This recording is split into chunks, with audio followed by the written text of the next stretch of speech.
Right, so I'm out here cutting up some beech. It's a windfall and it's fairly large, so I thought I'd show how to deal with the big stuff. There's a lot of people already shown this, but the way I prefer is cutting a bit smaller with a chainsaw, and it makes it easier to split. But you know, these big rounds, they're pretty heavy, and you do your back in trying to lift them onto the trailer. I mean, you could split them a log splitter, but that would mean having to lift them potentially, and you're going to do a lot of handling. So if you're going to use a log splitter, I'd probably get a wedge out and knock them up into quarters at least. But the way I prefer to do it is just with an axe.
Now see here, I've got quite a knotty piece. If I want to, I can put that on a chopping block, and that can help out a little bit.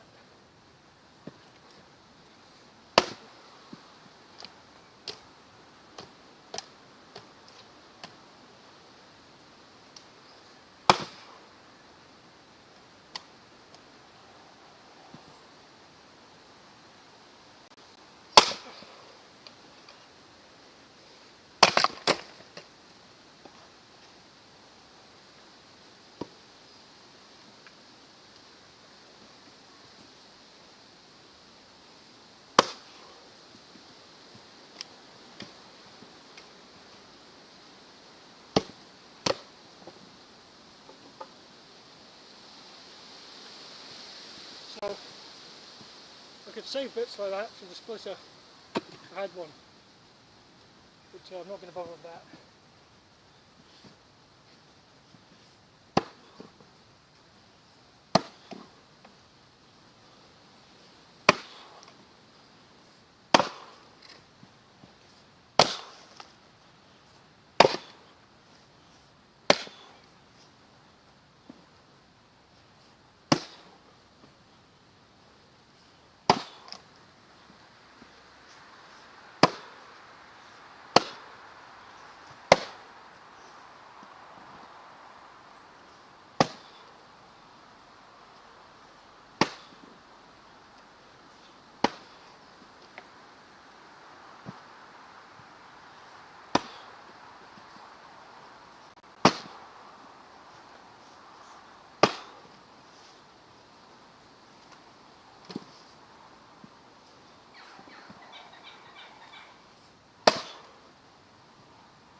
So this wood is beech, and it splits a lot better when it's green.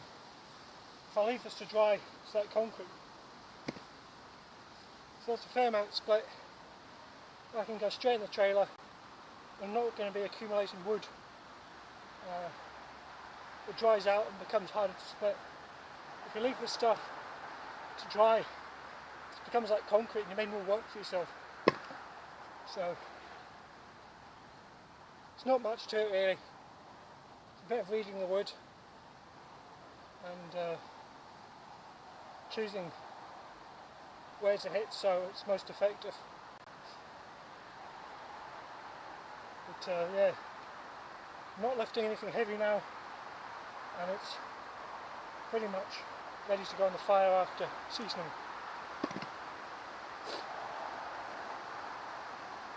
Obviously, if the wood's a lot harder, you could just quarter it with wedges and then split it later on. But the wood's quite easy today, so I'm just getting it all done at once.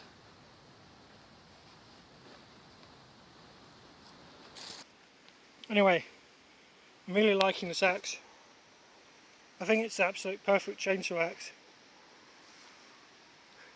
I spit on the ground and you can see there's not major edge damage. You know, it's sharp enough to take off the odd limb, but this protection here is very good. It means you can get on the splitting without having to baby your axe a bit. Makes it a lot faster and just no bullshit. One of my favourite things I've noticed though, if you put a wedge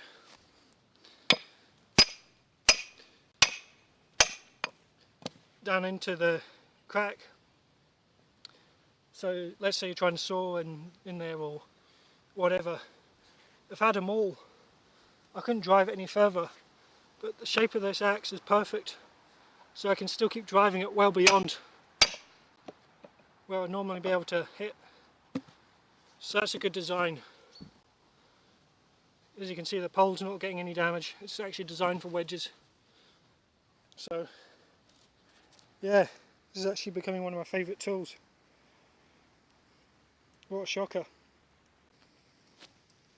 So another thing I like about this axe is actually the sheath thing it comes with.